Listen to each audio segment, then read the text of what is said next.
चांदवड तालुक्यातील रायपूर मनमाड लासलगाव रोडवरील खंडेराव महाराज मंदिराजवळ एका मोटारसायकल व इको गाडीची समोरासमोर धडक होऊन अपघात झाल्याने मनमाडच्या 2 तरुणांचा मृत्यू झाल्याची दुर्दैवी घटना घडली।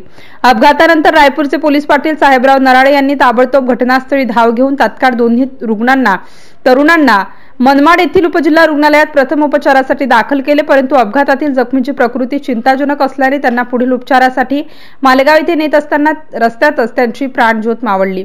सदर घटनेमुळे मनमाड शहरासह नांदगाव तालुक्यात शोककळा पसरली आहे। या संदर्भात प्राप्त माहितीनुसार नांदगाव तालुक्यात येत असलेल्या मनमाड शहरातील गौतम नगर येथील रहिवासी पवन जाधव वय वर्ष 20 व त्याचा मित्र योगेश पद्माकर अंडागळे वय वर्ष 21 राहणार बोरकरवाडी हे दोघे जण मोटारसायकल क्रमांक MH 15 BA 8286 या गाडीने लासलगाव मार्गे निघाले होते। याचवेळी रायपूर येथील खंडेराव महाराज मंदिराजवळील वळणावर समोरून येणारी इको गाडी क्रमांक MH 19 DV 7394 या गाडीसोबत समोरासमोर धडक झाली।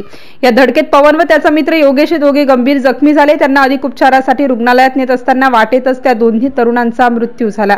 या अपघाताची रायपूर पोलीस ठाण्यात नोंद करण्यात आली असून पुढील तपास पोलीस करत आहेत। तर मनमाड लासलगाव महामार्गाची रुंदी कमी असल्याने या रस्त्यावर सातत्याने भीषण अपघात होत असतात। त्यामुळे सदर द्रुतगती महामार्ग 4 पदरी करण्याची मागणी या निमित्ताने नागरिकांनी केली आहे। MCN न्यूज मराठी करिता मुक्ताराम बागुल, नांदगाव।